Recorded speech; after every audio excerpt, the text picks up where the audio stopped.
I've kind of been struggling to record my first video, so I think it's best to just start.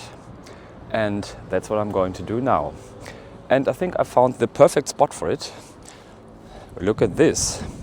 A lovely bench next to the Spree in Berlin.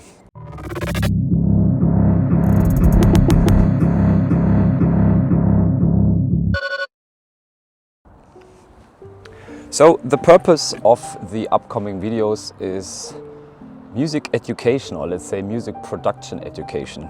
I'm an Ableton trainer, so I do teach people how to produce electronic music anyways. So I thought, why not make some videos about it? And today's video is, as I said, just a start for this upcoming series. So I'm just give you an overview of the important points which are part of any electronic music production. Is that a nice angle? Yes, it is. Alright, so for the purpose of this video, I've been creating a little mind map, which I screen record and paste into the video there or there, just to give you a little overview. Editor Julian here. I ended up not putting the mind map into the video because it's rather small and therefore really hard to read. So starting with the songwriting. Songwriting basically consists of three main elements: the rhythm, the melody and the harmony. Rhythm, basically the most important things is the time signature, like 4/4, 3/4, etc. But in electronic music we are mostly dealing with 4/4. Then we have the BPM, the beats per minute. In, let's say, stuff like techno or hard tech, etc., it's rather quick, like 140 to 150. And in stuff like downtempo or deep house, they are rather slower, like 120, etc. And dynamic, which are your accents, so basically hits which are basically louder than others, or which are quieter than others. The melody everyone knows. Melody is always basically one note played at a time. And you have the harmony, which is basically the chords which play together with the melody. That's also why we say being harmonic, basically, because you play together. So that's it for the songwriting. So the main part is the production itself. First off, it's quite helpful to see what are the actual sound sources that we have, that we're dealing with. First off, we have synthesizers, then you're playing with samplers, and let's say instruments, so basically hybrid things which are a bit more complex, or they combine synthesis methods with samplers. Then we have loops and samples. Samples being one-shot samples, those you would actually normally use for drum sounds, like your kick sample, your clap samples, your hi-hats, etc. And you have loops. Loops we all know basically, so it's already like a pre-written short element of whatever, drums, bass, synths, etc. So there's nothing wrong with making your whole track with loops, but it's kind of like, let's say, partly stolen if you're only dealing with loops, because you didn't write the melody for your bass loop or your melodic loop. So I would say in a normal music production, they kind of get mixed, so you have some loops, but you also have some originally written material, such as your bass line, etc. And last but not least, we have audio recordings. Basically, let's say you really take a microphone, record your voice or the voice of someone else, or you basically record an analog synth or keyboard, piano, etc. Next off, effects. There are two kinds of effects. You have sound shaping effects, stuff like equalizers, compressors. They're basically there to shape the sound that everything sits nicely in the mix.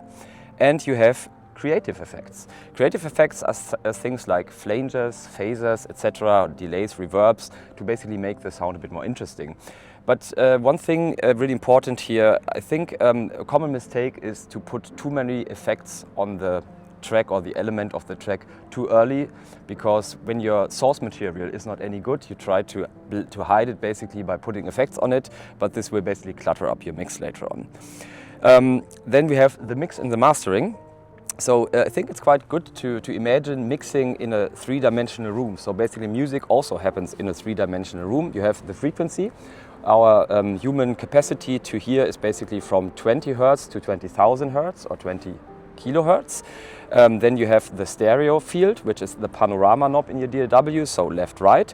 And you have the depth of the room, which is basically the reverb. So you could place an element really close on your face, like a clap in the middle of the stereo field without any reverb.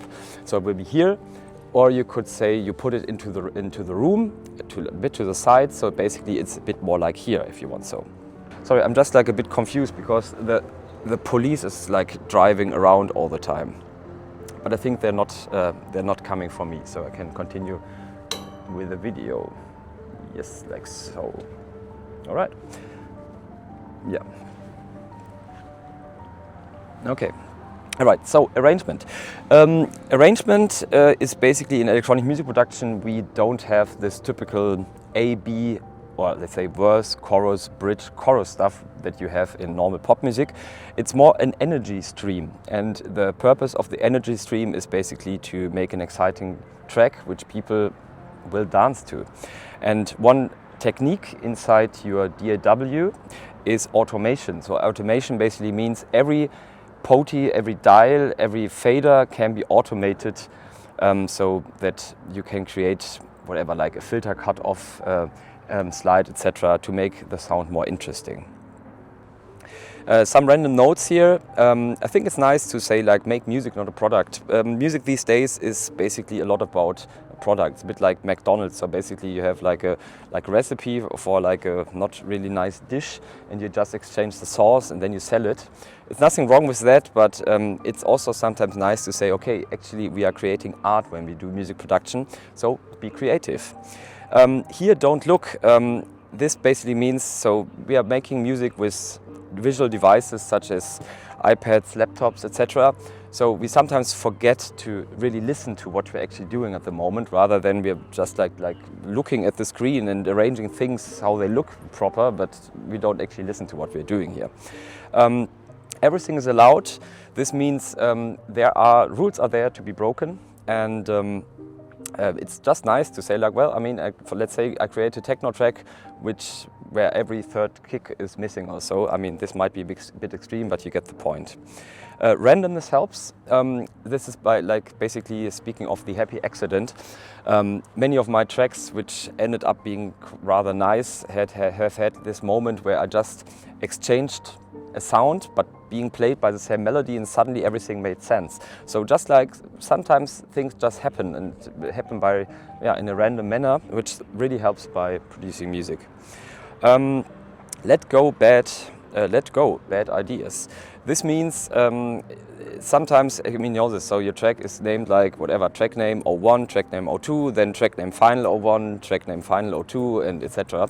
So sometimes you realize that you're working on this track for weeks and months, but it's not going anywhere. So sometimes it's smart to rather delete the whole thing and start all over again, and suddenly maybe you create a great track within one day. So, I mean, it's nice to sometimes also really like get into the track, but I mean, sometimes you also need to realize that your idea is not any good. Teamwork is really important as well. So I mean, you can produce everything by yourself, but in many cases it helps to, let's say, get an opinion on your track, get someone to mix your track, get someone to master your track, etc. So art is in many cases teamwork. And last but not least, use your gear. Means you can create great music with very little equipment, like just an iPad, for example, or just your laptop, or maybe just a little groove box. And also when it comes to your synthesizer or VST purchases, the thing is, like, you only need one DAW to start with. There's plenty of sounds in it, plenty of instruments, and I would rather grow with your capabilities rather than just like buying like 10 synthesizers, which you all gonna need to learn. So the sun is coming out, so I will switch back to sunglass mode for the moment. So that's it for the first video. I hope it was somewhat interesting, and if you have any questions, comment below or write me a message. And yeah, there's more to come. Thank you very much for watching, and see you at the next one.